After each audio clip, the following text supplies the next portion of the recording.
Salut tout le monde, bienvenue sur notre podcast Sensible et alors. Je m'appelle Virginie, je suis entrepreneuse dans le monde de la musique et j'ai décidé de faire ce podcast avec ma copine Wassila.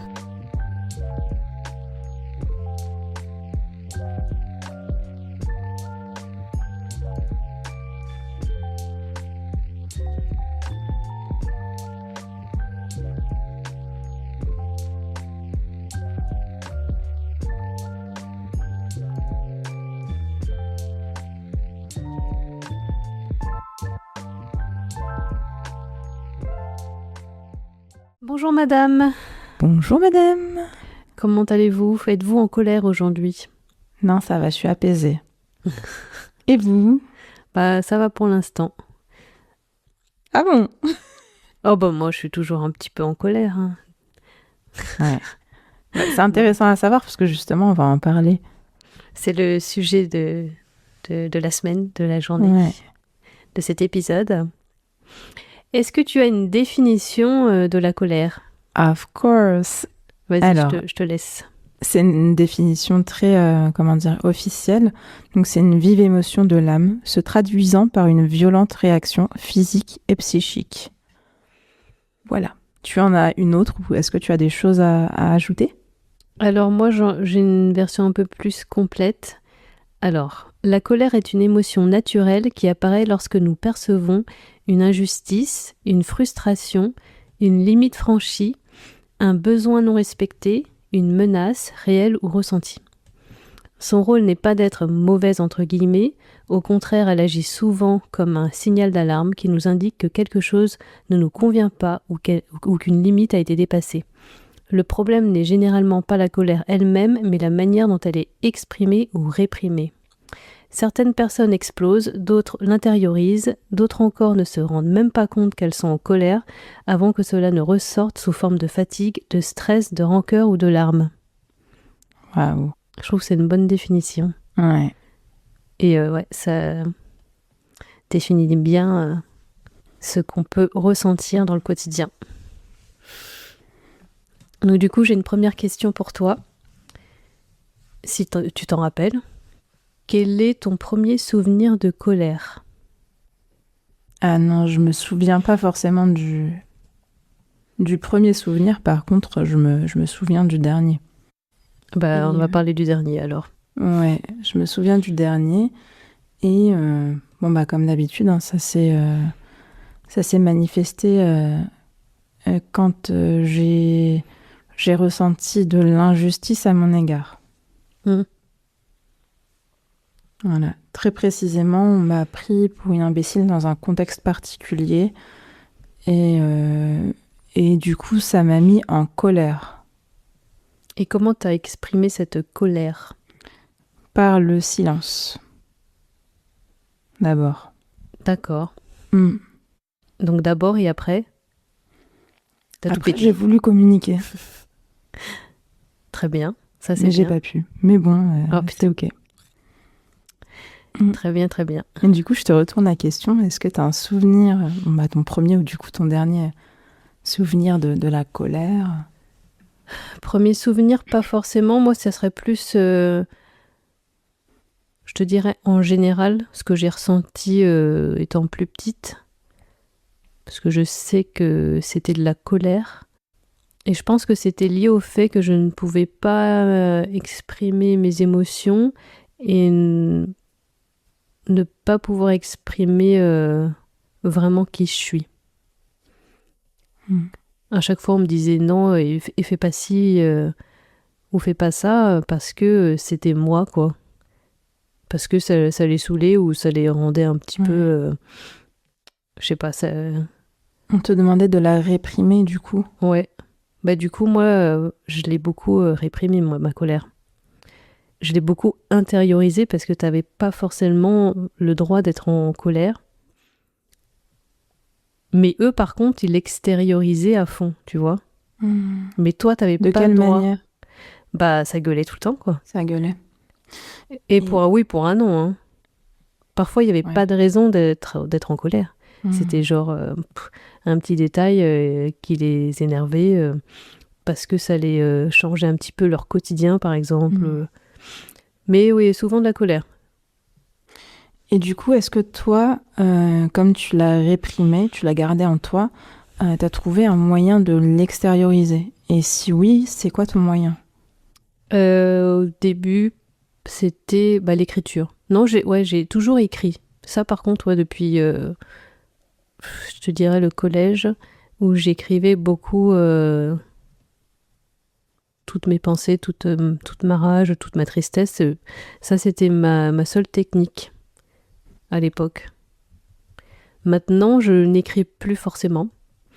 Maintenant, j'ouvre ma gueule quand il faut. Parfois, je me tais parce qu'il faut savoir se taire ou ça sert à rien. Quand tu sais que ça mène à rien, ça sert à rien Ouais. de parler. Mais dès que je peux, j'ouvre ma gueule parce que ça m'énerve. Ouais, mais ouais, j'écris plus. Mais je l'exprime un peu plus. Ouais. Donc voilà. Et pour la dernière colère, voilà, tu vas rigoler. Hier, les mouches à mon vénère. Voilà. Ah, mais en plus, tu me l'avais dit.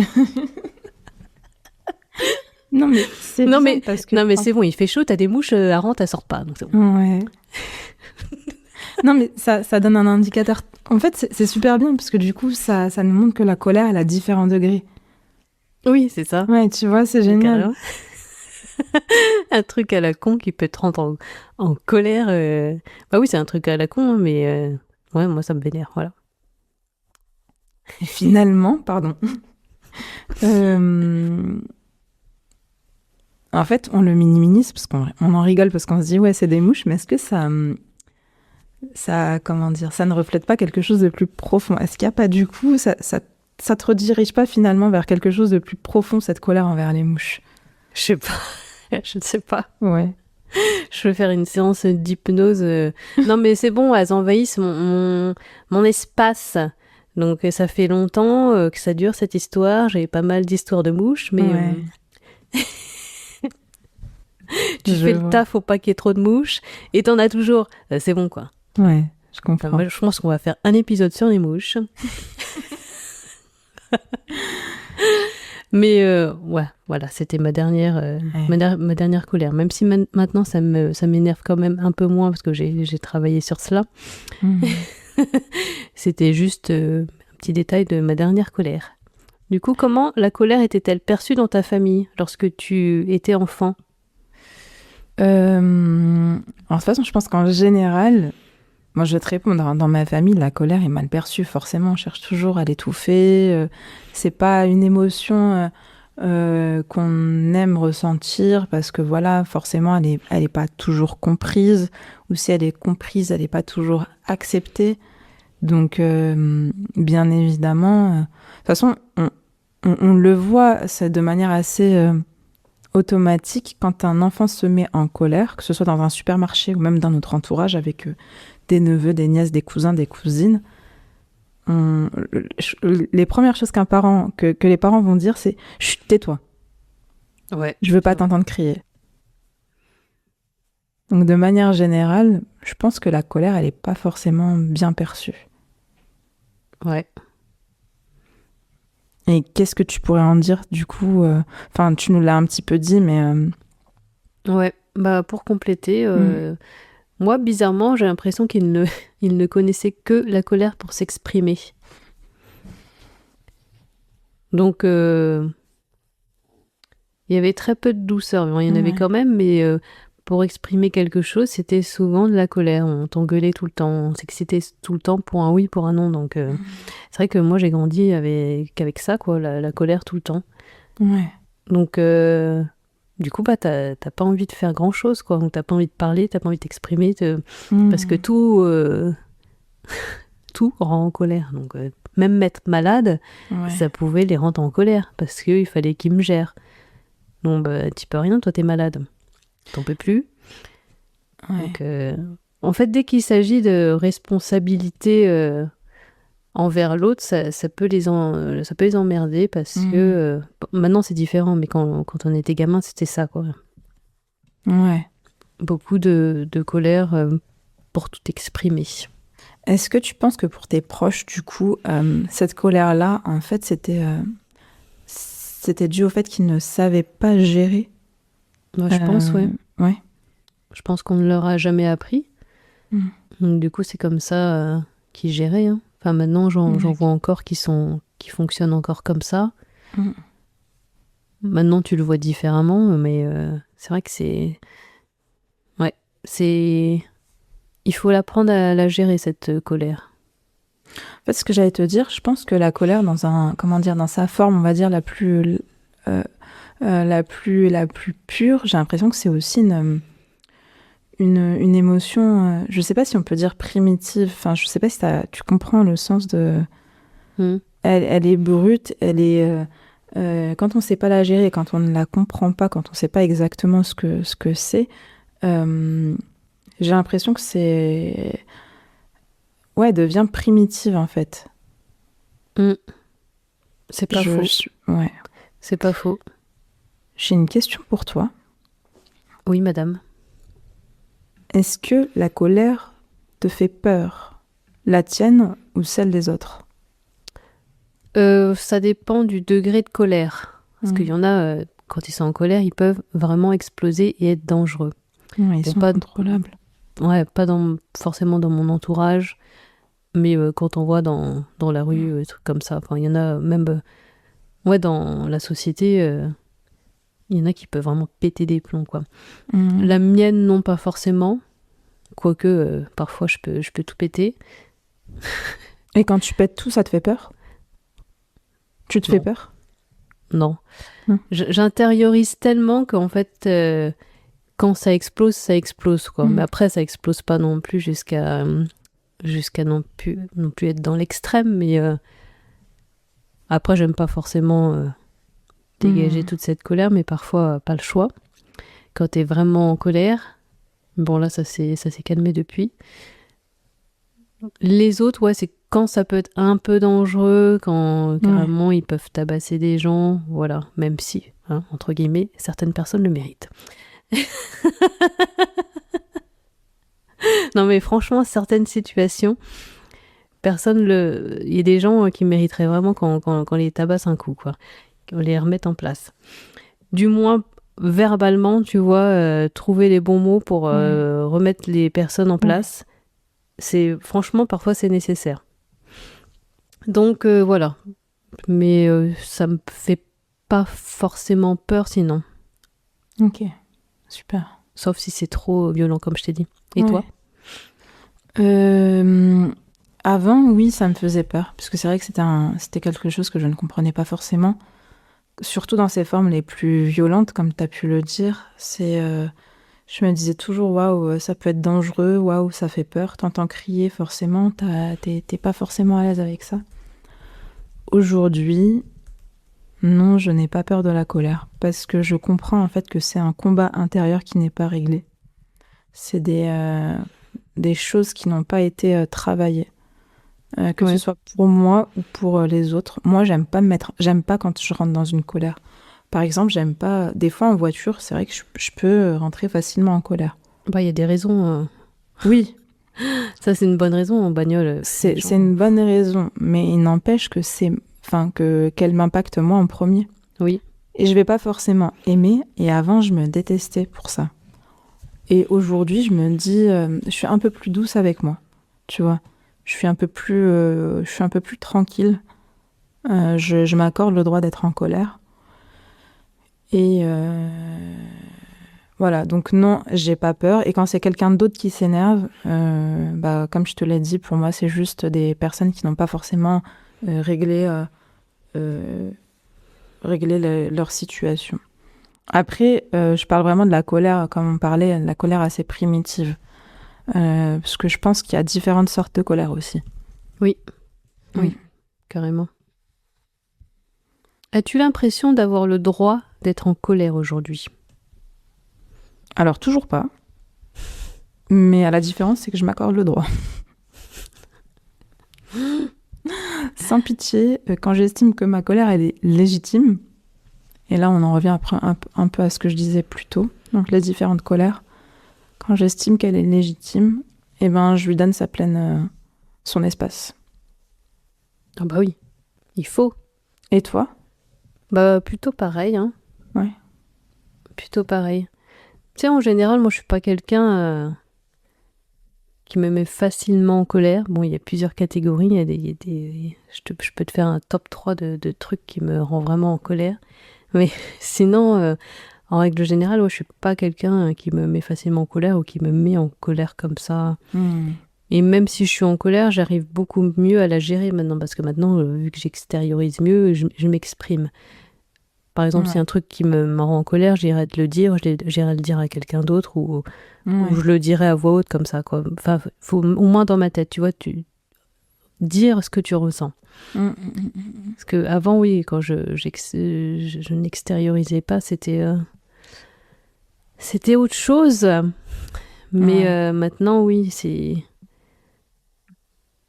ouais, c'est bien de l'exprimer. D'ailleurs, tu m'as parlé de ton top 3 des choses qui te mettent en colère. Est-ce que tu veux nous en parler? Bah oui, il y a des mouches.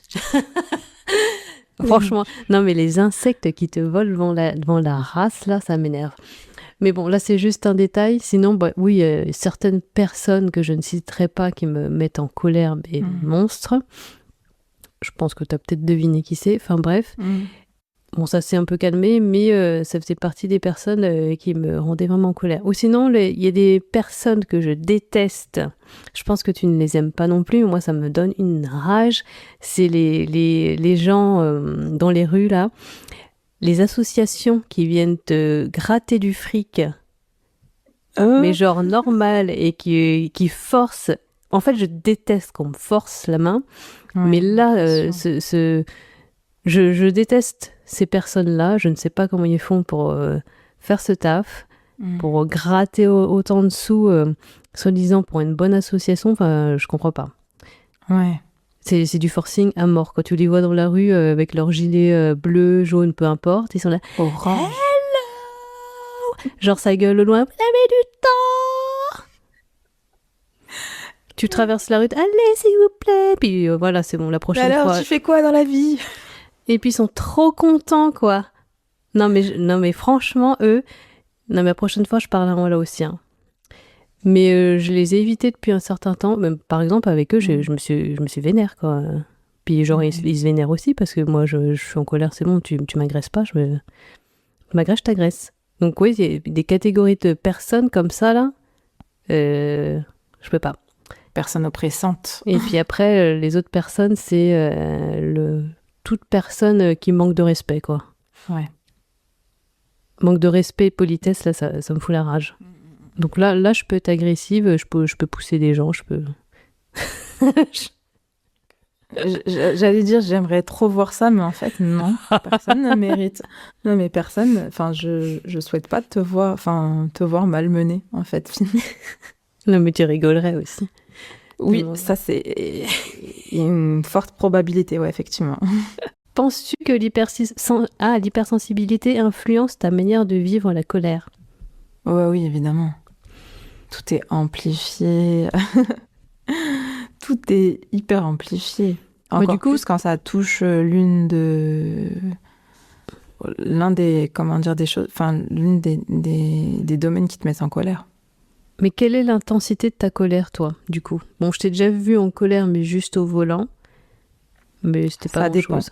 Quand ça touche à l'injustice, alors il faut savoir que l'injustice et l'hypocrisie, ce sont deux choses qui me mettent très en colère. Parce que... Ah, d'ailleurs, top 3.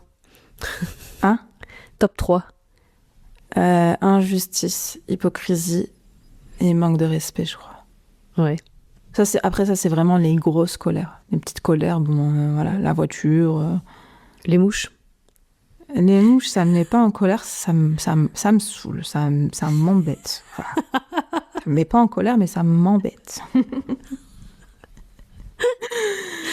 Ouais, par contre, quand c'est injuste, que ce soit pour moi ou pour les autres, ça me met en colère et je pense que c'est même une colère qui ne partira jamais puisque je n'ai pas de contrôle dessus. Ouais. Tu vois, et que je trouve que c'est... Enfin, l'injustice, vraiment, genre, je peux pas, quoi, en fait. Je peux pas. Ça me met dans une colère profonde, genre, profonde. Est-ce que tu casses des portes Non, je casse pas des portes. Je vais te donner un exemple. Enfin, je viens de m'en souvenir. Une fois, j'étais à Boulanger et il y avait une fille à peu près de mon âge, tu vois, qui avait acheté à sa maman une machine. Elle venait juste de l'acheter le jour même. Et en fait, apparemment, la machine a été défectueuse. Et elle l'a ramenée au service client. Et t'as le responsable, en fait, qui refuse de lui accorder son droit, soit le droit de rétractation et de remboursement sous X jours, je me rappelle plus. Et en fait, on était assez jeunes, tu vois. On était, je sais pas, on avait la vingtaine. Donc quand t'as la vingtaine, voilà, les gens le voient, ils en profitent. Et, et franchement, il lui parlait super mal. Et ça m'a tellement touchée que j'ai dû intervenir, en fait. Je lui ai rappelé que c'était pas, que c'était pas légal et qu'il n'avait pas à manquer de respect. Enfin, il n'avait pas à sortir des cadres des limites de son travail. Enfin, la nana était légitime de demander son remboursement. Donc, il fallait lui donner, quoi. Donc, c'est plus ce genre d'intervention. Après, oui, je râle au volant. Quand c'est des petites colères, je râle. Et quand ça me concerne, soit si c'est dans le domaine professionnel, où il faut être un peu plus corporate, je me tais. Ouais. Et je prends de la distance pour comprendre les choses. Soit si c'est dans le domaine personnel, ça va du tac au tac. Allez, hop, tac. Voilà. Personnel, t'es sans pitié, quoi. Non, sans pitié. Bah non, mais non. Après, non, je dirais pas que je suis pas rancunière. Si, je suis rancunière, mais en général, si je te le dis du tac au tac, c'est que après, c'est pour que ce soit rangé dans un tiroir et ça y est, oublié. Ouais. Mais tu le dis, c'est bien. Ah oui, je le dis, ouais, obligé. Perds pas de temps. Ouais. Et toi, comment ça se caractérise ? Bah écoute, j'en ai déjà un peu parlé. Donc souvent, je peux l'exprimer. Enfin maintenant, hein, je peux dire, je suis pas obligée d'aller vraiment dans les détails, mais au moins dire quelque chose, tu vois. Ouvrir ma gueule quand il faut. Ça, je le fais de plus en plus et c'est très bien. C'est récent, hein, ça fait peut-être, je sais pas, peut-être 2 ans que je commence à faire ça. Ouais. Ça fait du bien.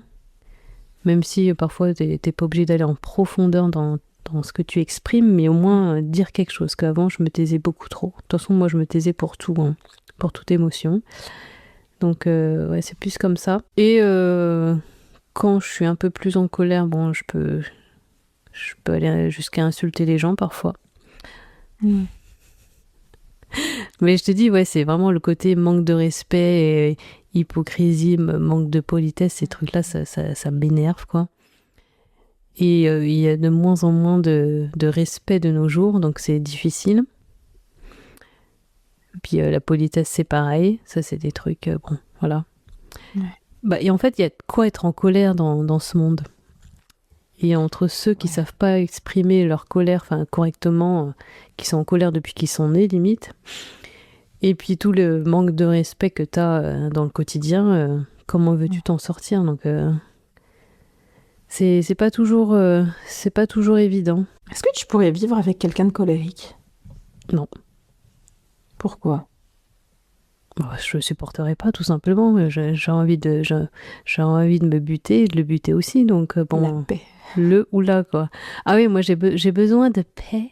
La paix. De paix totale. La paix. Parce que, bon, j'en connais des gens, voilà, colériques. Ouais. C'est insupportable. Je suis d'accord. Surtout qu'on vivait ensemble, donc c'est bon. Toi, je suppose que non. Ah non, pas possible. Non, mais c'est horrible. Pareil, comme toi. Moi, j'ai besoin de paix, j'ai besoin de calme, j'ai besoin de... Je veux bien des coups de colère de temps à autre, mais voilà, communication. Ah ouais, si la personne, elle est toujours en colère pour toute discussion, mais c'est impossible. C'est infernal. C'est clair. Non, déjà que c'est pas agréable comme émotion quand même, et puis de sentir quelqu'un qui est toujours sur les nerfs, là. Ah là là. T'as vu, ça te met en tension. Oui, c'est ça, t'es pas bien. Est-ce que tu penses que la colère est mieux acceptée chez les hommes ? Est-ce que la société accepte mieux la colère d'un homme plutôt que celle d'une femme ? Ah oui, bah ça pour le coup, oui. Ouais. De toute façon, c'est toujours pareil avec les meufs. Oui. toujours mis à part, toujours on en fait trop. Trop Toujours émotionnel. Toujours on est trop psychopathe, on est folle, quoi. Les mecs, c'est genre une meuf elle gueule et puis le mec il arrive, c'est bon, l'autre ferme sa gueule, quoi. T'es hystérique. Voilà. C'était le les mot. hormones. Alors ça, c'est l'argument, je crois, le plus utilisé. Ah, moi c'était les hormones. Oui, moi c'était c'est ta thyroïde. Donc Voilà, tu vois, il y a ça, je l'ai déjà eu. toujours, genre, franchement, minimiser le... Ça, je l'ai déjà eu, c'est ta thyroïde. Alors là, j'avais, pour le coup, j'avais ouvert ma gueule parce que ça m'avait énervé. Surtout quand c'est juste, quand la colère est justifiée, l'émotion, elle est justifiée, que tu arrives à mettre des mots dessus, tu t'arrives à l'expliquer, que ça n'arrive pas, genre, sorti de nulle part. Tu sais, quand qu'on minimise la situation, qu'on trouve un argument comme ça aussi débile et réducteur. Oui, ça, c'est clair. Hein. C'est comme les femmes, on n'écoute pas quand elles sont malades, peu importe quels symptômes elles ont, c'est pareil. Les mecs, on prête attention quand on écoute, et puis les meufs, on s'en branle. Hein. Exactement. Excusez-moi de tout ce vocabulaire, mais je suis vraiment en colère dans cet épisode. Hein. Oh non, Virginie, je ne voulais pas te mettre en colère. Mais c'est tout à fait ça. Ouais. La colère t'aide-t-elle à identifier tes limites ? Ouais, grave. Parce que c'est vrai que je me fais la réflexion, et encore moins ces derniers jours, parce que j'ai eu une petite mésaventure, voilà. Je me dis que, en général, ce qui me met en colère, me met en colère. Mais ce qui m'a ramené à cette situation, c'est peut-être le manque de limites. Et du coup, ça me donne une vision sur les limites que je pourrais poser dans cette situation pour la prochaine fois. Ouais. Et toi ? Moi, c'est plutôt pareil. Ouais. De toute façon, tu connais mon historique avec les limites. Yes. Ouais. Et moins tu en mets, plus tu gardes cette colère en toi, ou cette frustration en toi. Ouais. Pendant longtemps. Moi, je l'ai gardée très très longtemps. Donc du coup, quand t'as pas de limite, la colère, elle grandit au fur et à mesure. Donc maintenant, dès que tu mets des limites, du coup, t'as moins de colère. Ouais. Et c'est beaucoup mieux, même si, t'auras toujours un petit peu de colère parce que, tu sais pas comment l'autre personne va réagir quand tu mets tes limites. Mais tu te sens quand même un peu mieux, quoi. Mais c'est pas évident parce que j'ai l'impression qu'il faut toujours mettre des limites. Ouais. Les gens, ils font tout pour nous saouler. Il y en a qui acceptent pas les limites. Ouais, puis c'est ça, puis il y a différentes personnes, parce que quand tu rencontres de nouvelles personnes...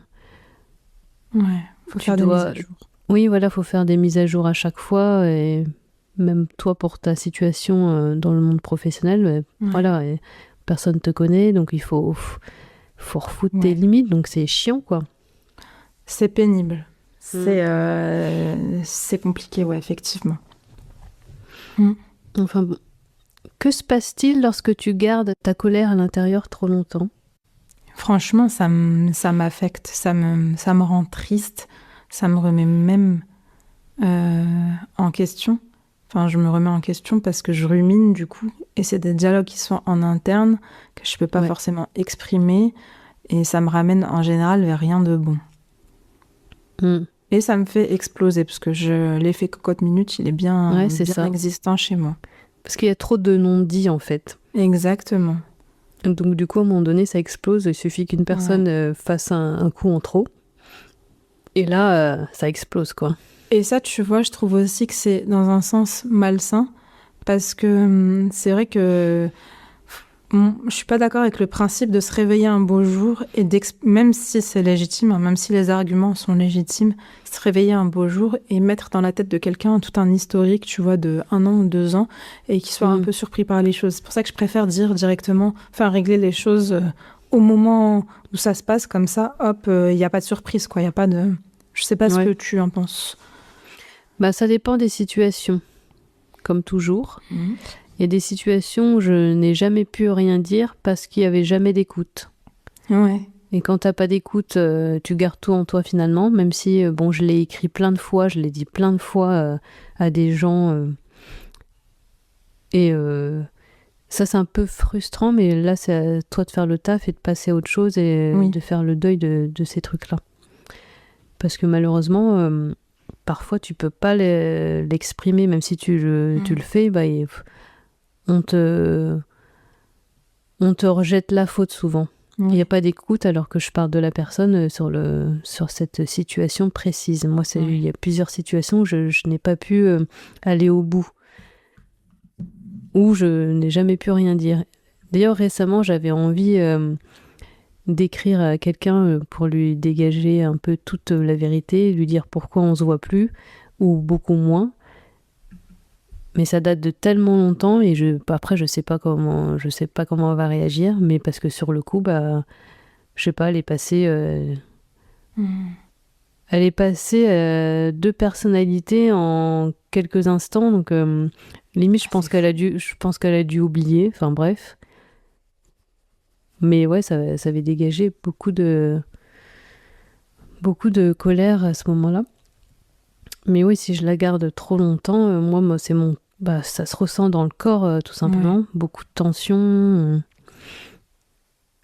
C'est vrai que c'est intéressant ce que tu dis. On a parlé des émotions, mais c'est vrai, parler du corps, c'est super important en fait. Bah carrément, parce que le corps garde tout en mémoire. Ouais. Toute émotion. Donc comme ça, je l'ai bien retenu maintenant. Et la preuve, de toute façon, quand je vais voir ma micro-kiné, c'est la preuve que ton corps garde tout, quoi. Ouais. Il se souvient de tout. Même si tu penses avoir oublié quelque chose, une situation, une émotion, un trauma, peu importe, ça reste dans ton corps, quoi. Donc c'est pour ça qu'il faut... Elle me dit toujours que je dois exprimer tout ce que je ressens. Depuis le début, elle me dit ça. Et avant, je le faisais pas du tout. Maintenant, je le fais. Et tu sens le corps quand même un peu plus léger. C'est pour ça qu'il faut s'exprimer pour tout, quoi. Même écrire tout simplement, mais on ne peut pas garder tout en soi. Donc c'est un conseil, d'ailleurs. Ça décristallise, effectivement. Oui, toute émotion, vraiment la ressortir. Je sais pas si tu fais ce travail-là. Je pense que oui. Oui, je le fais parce que c'est trop important. En fait, ça me rappelle un truc, tu vois, où j'étais dans une situation justement dans le cadre professionnel où il y a eu plein de situations qui me mettaient en colère. Et j'ai dû garder ça 9 mois. Et au bout du 9e mois, j'ai confronté genre tout le monde, même la directrice de boutique et tout. En mode, les gars, aujourd'hui, là, procès, tu vois, procès. Et en fait, pendant 9 mois, j'ai été une personne qui avait l'apparence torturée, tu vois, mal sur elle, repliée. Parce que justement, j'avais tout gardé en moi. Mais en même temps, on m'avait pas donné l'espace pour m'exprimer. Enfin, on me l'avait donné, mais j'étais pas entendue. Donc finalement, mes paroles étaient... elles résonnaient vide, quoi. C'était un écho sans retour. Et le jour où je me suis entretenue et j'ai dit les choses comme elles devaient se dire... En fait, quand je suis revenue le lendemain, on m'a dit « t'es une autre personne. On sent que t'en avais gros sur la patate. Enfin, on te sent détendue, tu vois. Même sur l'expression du visage, etc. » Comme quoi. Mais putain, 9 mois, c'est énorme de tenir 9 mois avec cette rage à l'intérieur. C'était compliqué. Hein. Mais après, du coup, la collaboration n'a pas continué. Mais ça a eu des conséquences parce que j'ai mis longtemps à m'en remettre. J'ai mis vraiment plusieurs mois, je crois tout autant. De janvier à août, à récupérer partiellement mon énergie. Un truc de fou. Ouais. Un truc de fou. J'ai une citation pour toi, tu peux me dire ce que ça t'évoque ? Vas-y. Se mettre en colère est facile, mais se mettre en colère contre la bonne personne au bon degré, au bon moment, pour la bonne cause et de la bonne manière, voilà ce qui est difficile. Ouais, c'est très difficile. Ouais. Mais c'est beau aussi. Si on pouvait faire ça à chaque fois, mais ça serait bien si on pouvait faire ça à chaque fois, si la personne elle avait vraiment ce côté ouvert à tout. Et après, même, c'est pas que la colère, mais parfois ça peut être de la frustration, de la tristesse ou de juste la personne t'a déçu sur le moment. Ouais. D'exprimer ça à chaque fois. Bon, comme d'habitude, ça dépend toujours des situations et des personnes. Mais c'est vrai que c'est difficile. D'ailleurs, je trouve ça hyper courageux, d'ailleurs. Donc, ce que tu as fait 9 mois après, d'ailleurs, de convoquer tout le monde et de parler. Je trouve que c'est un truc de malade. Bravo. Bah là, c'est vraiment quand j'en pouvais plus et que ça y est, je me suis dit, tu sais quoi, fuck, hein. Franchement, vous allez tous manger aujourd'hui. J'ai mangé pendant 9 mois, je pense que j'ai mangé beaucoup. Vas-y, venez manger, on va manger ensemble. J'ai pas été sympa. Franchement, j'ai pas été cool. Oui, mais c'est sorti. Mais c'est sorti, ouais, parce que j'ai à un moment donné. Ouais. C'était pas qu'une personne, quoi. C'était apparemment un groupe de personnes. Donc, moi, je trouve que c'est balèze de faire ça. Merci. Donc bravo. T'aurais pu juste l'écrire, tu vois, mais non, tu l'as fait vocalement. Ah, je peux pas. En live. Genre, je peux pas. Genre, vraiment, je peux pas. Moi, je suis obligée de... Si tu m'as fait du... C'est là où ma rancune, elle sort quand même, tu vois. Genre, si tu m'as fait du mal, tu vas le savoir.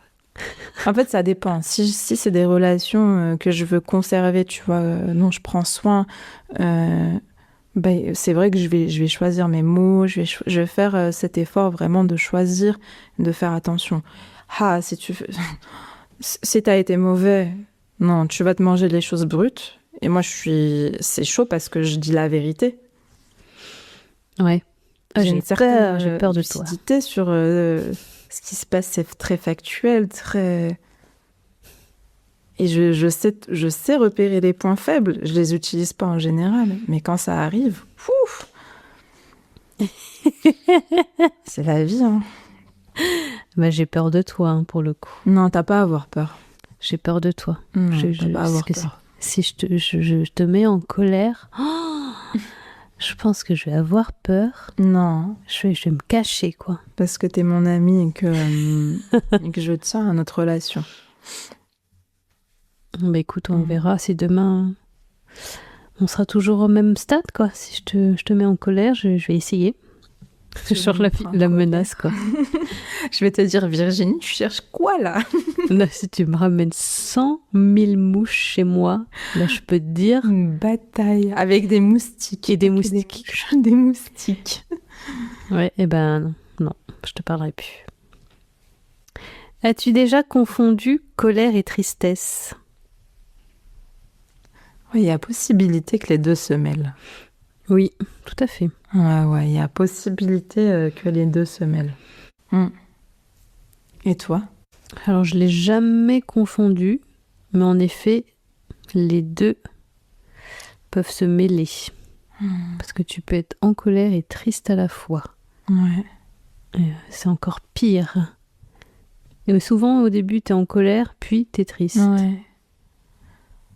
Après, je trouve que la tristesse, c'est une émotion qui est... Je sais pas comment t'expliquer. La colère, tu peux en mettre une raison sur la... non pas que la tristesse, tu puisses pas en mettre une, mais elle est émotionnelle et elle est factuelle. La tristesse, j'ai l'impression qu'on peut moins mettre d'effet dessus. Du coup, elle est plus personnelle. Je sais pas si tu vois où je veux en venir. Disons que la colère, je trouve qu'elle est quand même un peu plus... rapide entre guillemets. Ouais. Tandis que la tristesse, elle peut durer plus longtemps. Est-ce que tu veux dire que la colère interviendrait en premier, de manière plus intense, et laisserait plus de place à la tristesse après réflexion ? Pour moi, oui. Pour moi, c'est comme ça que ça fonctionne. Au départ, il y a une grosse rage et tout, pendant un petit temps, et après, c'est la tristesse qui prend le dessus. Et t'es plus en colère. Enfin, moi, c'est comme ça que je le vis en général. Parce que bon, en général, la colère, elle n'est pas non plus trop intense non plus, mais moi, c'est comme ça que ça fonctionne. Si quelqu'un me rend vraiment en colère et triste à la fois, comme l'ex-ami, par exemple, moi, c'était ça. Au début, c'était mêlé, c'était les deux, et beaucoup plus de colère. Et après, t'as un mix des deux, puis après, t'as que de la tristesse. Et puis après, ça s'estompe petit à petit. Mais c'est chaud quand c'est les deux en même temps. Ouais, franchement, c'est compliqué. Hein. C'est pas simple. D'ailleurs, qu'est-ce que tu fais pour t'en sortir quand c'est les deux ? Enfin, comment tu le gères ? Comme je t'ai dit, ma première réaction, en fonction de là où je suis, soit c'est répondre du tac au tac si c'est dans la vie personnelle.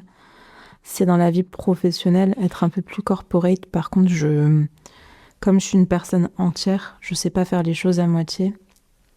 Je vais être dans le retrait et le silence. Oui. Voilà, le retrait et le silence. Ouais. Je vais prendre après le temps de la réflexion pour poser des trucs à froid et réfléchir.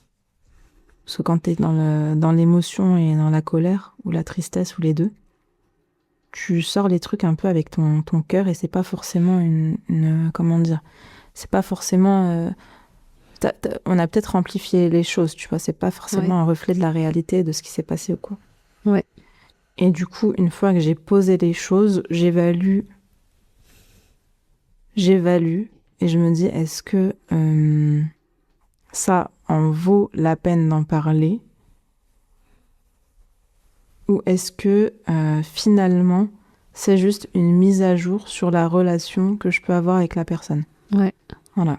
C'est comme ça que je le vis aussi. Toi aussi. C'est important de prendre le temps de réfléchir à la situation et d'analyser un peu et de pas, se mettre en colère tout de suite et direct balancer tes émotions.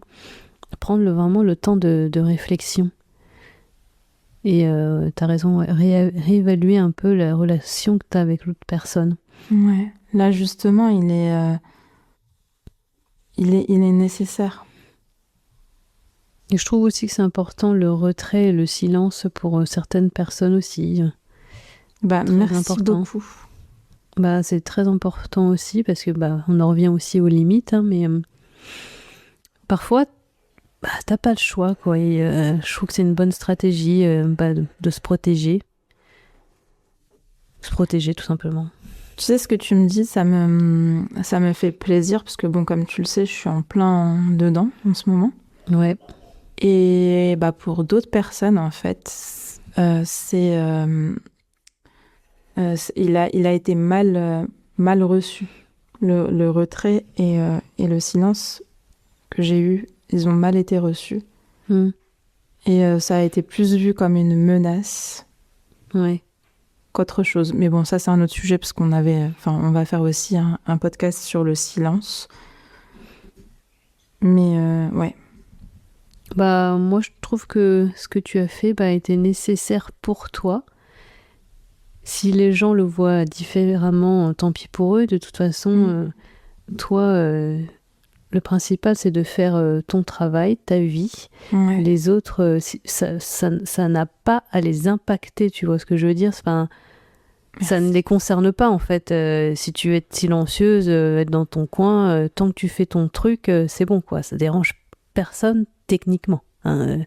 Ça, je l'ai souvent dit, j'en parlais à un pote, tant que c'est comme si tu avais par exemple un défaut que tu as de manière générale, tant que ce défaut n'impacte pas les gens, on s'en fout, quoi. Et là, c'est pareil dans le sens où tu choisis de te taire et d'avoir la paix et tu fais ce que tu as à faire. Les autres, si ça les emmerde, c'est leur problème, quoi. Ouais. Donc, bon, voilà. Je pense pas que tu manques de respect. Merci. T'es entière et puis tu te protèges et la paix. Allez voir un psy, les autres. Je te jure. Voilà. Alors Wassila va conclure l'épisode. Avec une citation. Parfois, notre colère indique simplement l'endroit où nous aurions dû nous choisir plus tôt. Oh, c'est beau. Voilà. Franchement, si on n'avait pas à rencontrer des gens chiants, parfois la colère ne serait pas là, mais bon, ça serait moins fun apparemment. Ça nous aide à avancer. Oui, ça nous aide à avancer, puis des leçons, et puis des limites, faire le tri, des relations, etc., etc. Donc c'est comme cela que nous finissons cet épisode. Et aussi, n'hésitez pas à exprimer vos émotions comme toujours. Ne gardez pas cela en vous. Trouvez une stratégie. Et dites-nous en commentaire quelle est votre stratégie, quelle est votre façon de gérer les choses. Partagez avec nous. Voilà. Partagez. Merci et bisous. Merci beaucoup d'avoir pris le temps de nous écouter. Pensez à nous suivre sur Instagram @sensibleetalors et sur TikTok @sensible.et.alors. Et surtout, prenez soin de vous. À très vite.